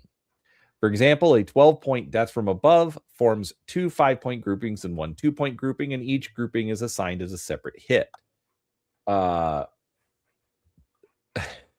Determine attack direction as though the attack had come from the attacking mech's starting hex. Prone mechs. Prone mechs take damage from a successful death from above on the rear column of the hit location table.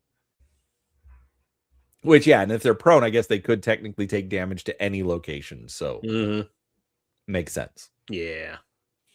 All right, death from above damage to the attacker. If death from above hits, divide the attacker's weight by 5, then divide the result into 5-point damage value groupings. Consult the front column of the kick location table to find the hit location for each grouping and apply this to the attacker. And finally, location after death from above. If a death from above is completed in the physical attack phase, in that phase, the attacker lands in the target's hex. If the death from above hits and the attacker was not destroyed, the target is displaced 1 hex in the direction opposite the attack. If the death from above misses, the target chooses any legal adjacent hex and moves to it, even if immobile or prone. Unlike normal, this can be an occupied hex. If the target mech is displaced into a hex 2 or more levels lower than its current hex, it automatically falls the full height. Regardless, if a mech is already in the hex it is displaced into. Prohibited terrain. If the target mech would be displaced into prohibited terrain, another hex must be chosen as close as possible to the original hex side through which the target mech would have moved. If the 2 equally distant hexes are open, such as top left and top right, the controller can choose either one. The exception is if the target would be displaced off the playing area. That is not prohibited in this case. For example, if a target mech would be displaced through the top hex side, but that is prohibited, its controller then looks at the top left and top right hex side to see if those hexes are passable. Then at the bottom left and bottom right hex sides, then finally at the bottom hex side. If all the surrounding hexes contain impassable terrain, the target mech cannot be displaced. In this case, if the death from above hits, the target is destroyed, but if the death from above misses, the attacker is destroyed. I will point out that I did have a game where this happened. Really? I had jumped one of my mechs into, it was basically like a pit that was surrounded by walls, like very high walls. And it was literally 1 hex. So I jumped him into that hex. I think I was running from something in height. I hit in there. And then my opponent decided to try to death from above on top of me because he was like, oh, well, if I do this, it's going to kill you because you don't have anywhere to go. I'm like, okay, fair enough. And then he missed his death from above. And that's when he slammed face first into one of the walls. And Yeah, he was not happy. That's fantastic. It was great. Yeah, I was literally about to say, oh yeah, I'm not sure how that would ever happen. And then you're like, oh, I have this one example that actually fits perfectly. Yep. It's the only game where something like that's happened, but it did happen. That's awesome. All right. Last thing real quick. Falls after death from above.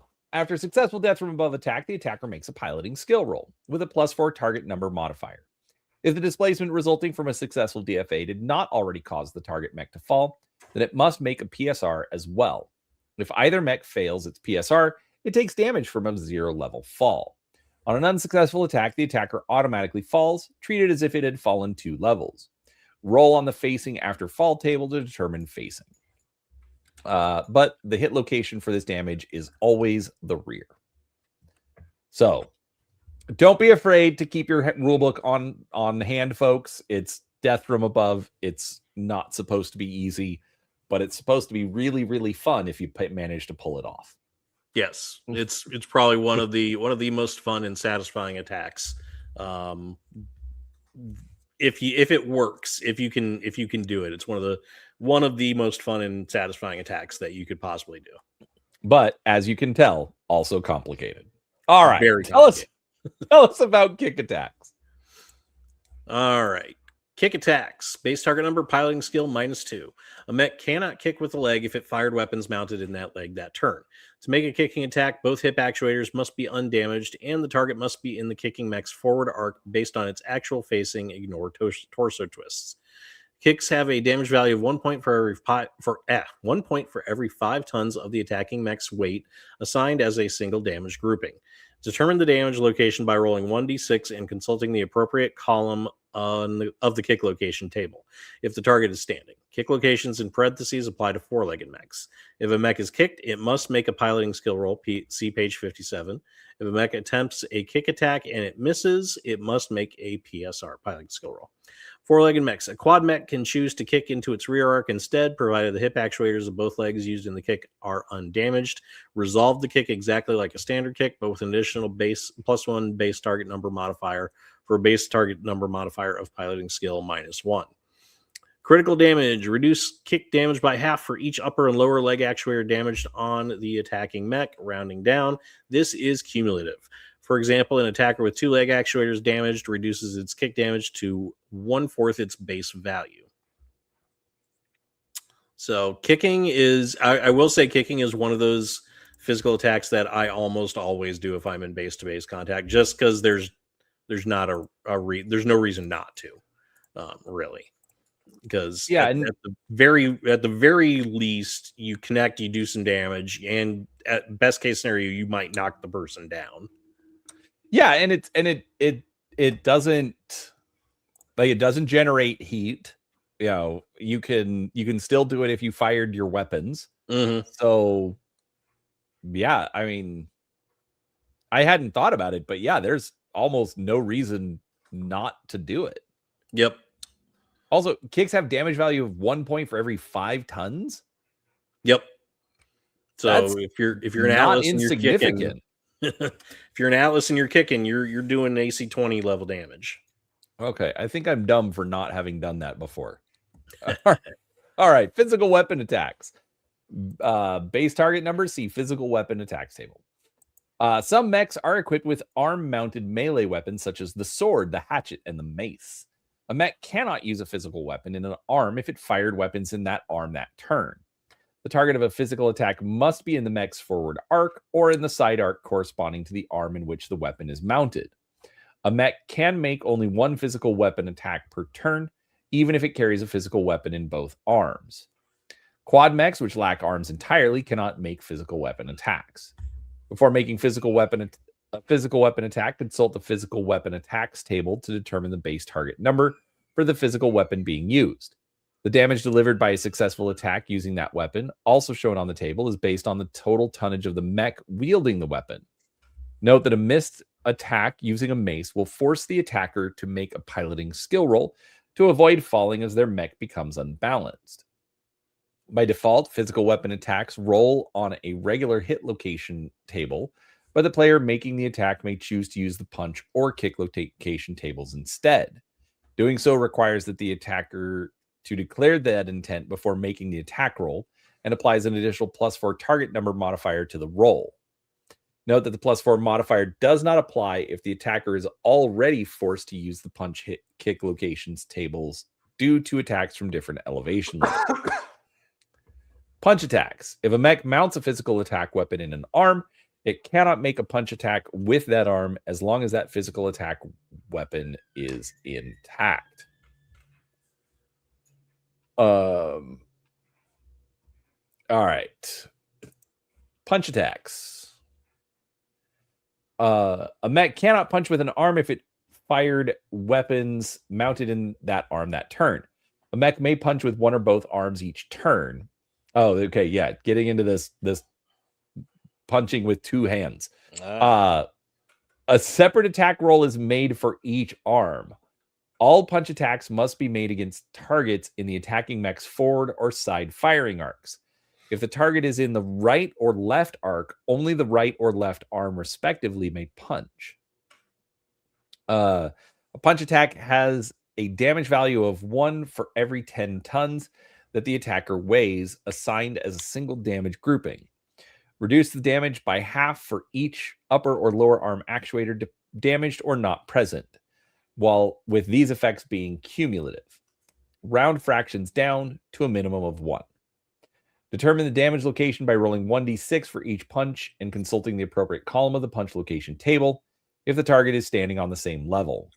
Hit locations in parentheses apply to four-legged mechs. Okay, I'm kind of confused. Why would a melee weapon attack use the regular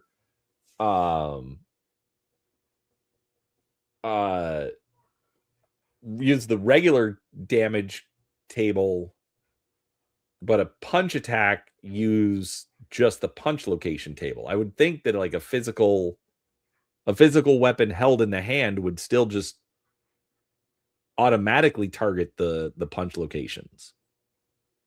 Yeah. Or am I missing something? Maybe the weapon has more reach than just the punch. That might be the reasoning behind that.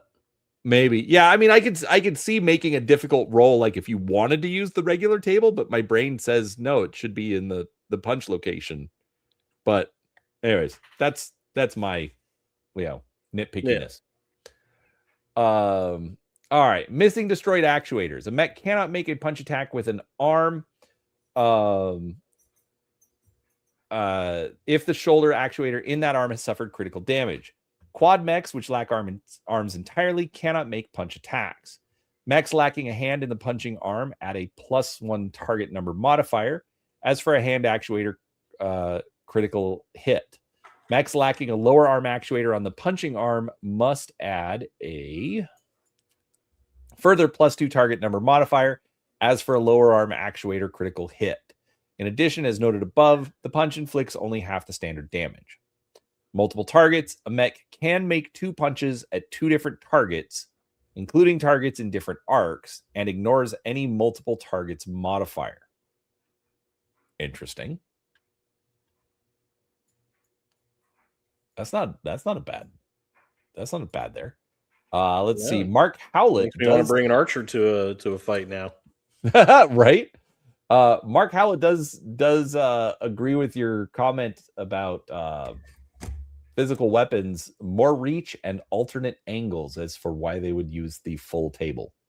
Yeah, that's the. I mean, that it makes sense because a hatchet or a mace or a sword is going to have longer reach than just punching.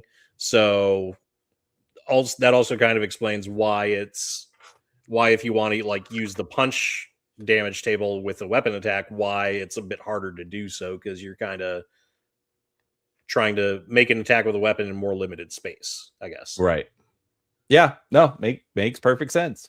All right, tell us about push attacks. We are almost done for the day. All right, push attacks. Base target number base target number, piloting skill -1. I don't know why that was so hard for me. An attacker must have both arms to make a push attack and cannot have made any arm-mounted weapon attacks that turn.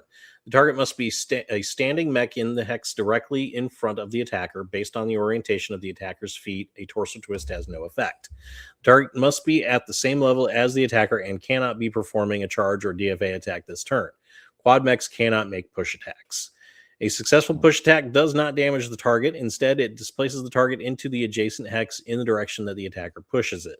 The attacking mech moves into the hex formerly occupied by its target. Unlike a charge, this does not require additional MP expenditure.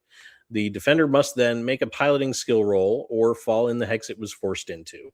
If the target mech is displaced into a hex 2 or more levels lower than its current hex, it automatically falls the full height. Regardless, if a mech is already in the hex it is displaced to, see displacement on page 59. Multiple attacks. A mech may only be the target of one charge, death from above, or push attack in a given turn. So you can't just, grab 4 mechs and just push the crap out of another mech and bully them across the board. That would be kind of funny if you could, though. That would be funny. If 2 mechs attempt to push each other, resolve both attempts. If both attacks fail, nothing happens. If both attacks succeed, neither mech moves, and both must make a piloting skill roll or fail. If only one push attack succeeds, resolve it as usual. Prohibited terrain. If the target would be displaced into prohibited terrain, neither the attacker nor target moves. All the other effects occur, including any PSRs required to avoid falling. The exception is if the target would be pushed off the playing area, which is allowed. Shoulder actuators. Apply a +2 target number modifier to push attacks for each damaged shoulder actuator the attacker has. And then damage resolution. Only after all physical attacks have been made is the damage caused as a result of those attacks applied. As such, damage dealt in a physical attack phase never affects attacks made that same phase. The attacks are all made before the gameplay effects of damage caused as a result are applied. So even if your poor little Irby is going to get pancaked by the big nasty Highlander, he still gets to fire ineffectually in rage at whatever target he wants.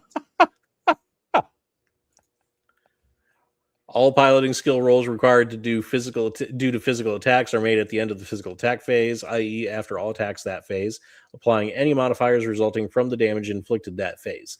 See page 57 for details. Once this is done, players then proceed to the heat phase. See the damage chapter, pages 43 to 52 for how to resolve damage. Which will come up in our next episode. Yeah, not next week, but the week after. Which yeah, we'll get into that. It's going to get even more confusing. So yeah, eventually. Yeah. So overall, I mean, this is reading through this is bringing up more questions. Yeah, I think they've organized it pretty well.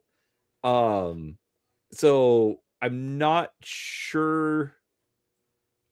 I'm not sure if it's that different for Gothic, or if it's just the fact that we're not going to know until we get into the later section. Because I do feel like there should be some differences because of the abominations. Yeah, I mean, there's probably going to be some differences. I can't imagine that there's going to be too many of those, though.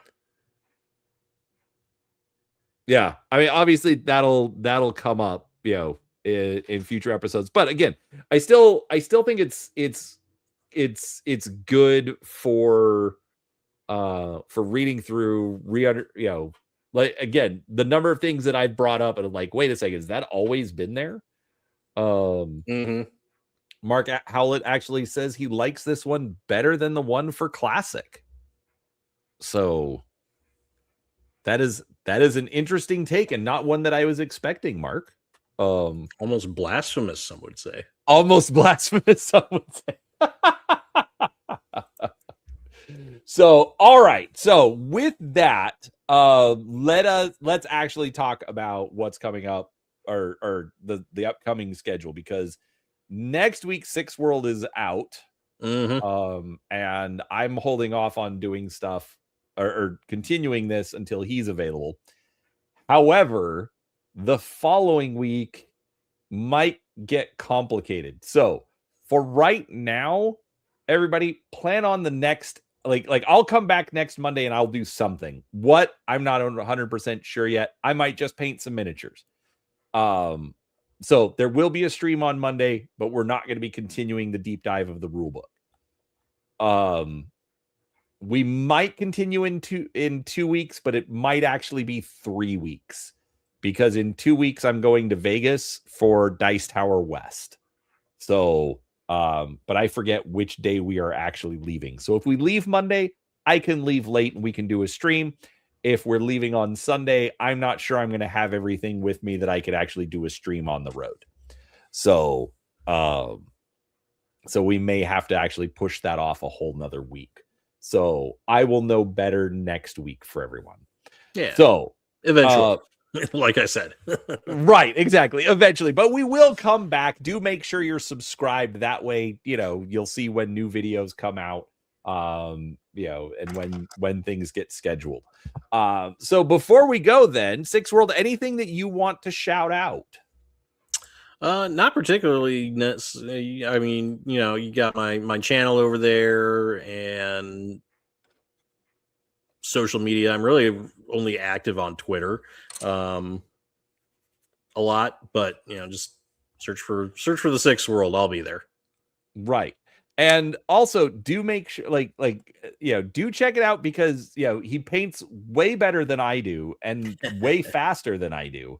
And ends up putting a lot of stuff up on eBay as well. So if you want some really cool painted figures, a lot of them Battletech figures, I would definitely recommend you check that out. So yeah, most of them Battletech figures. I got some cool stuff up. Yeah, and he puts me to shame all the time, but it's really, really good, especially when Domino's is involved. Yeah, it's been a while since I painted a pizza mech, but I need to. I'm one of the Gothic atlases I'm painting up as a pizza mech. I need to actually finish that. It's like kind of halfway done. That's fantastic. I am 1,000% in favor of that. So, all right. So other than that, folks, this coming week, I'm going to be continuing my deep dive on the Alternity Game Masters Guide. Actually come back tomorrow for that, because I am going to be talking a little bit more about something that happened this weekend for that. Kim and I will be back tomorrow night for our deep dive on the Batman Gotham City Chronicles role-playing game. I've got to get miniature reviews done. I've got to get my butt painting. I committed to do 100 miniatures for the Games Workshop thing. I think I made a mistake. We'll see what happens. But anyways, all sorts of fun stuff, folks. So do make sure you're subscribed to that. But other than that, we are going to take off for the day, and we will see you next time. Thank you so much for hanging out. Yeah, we'll see you then.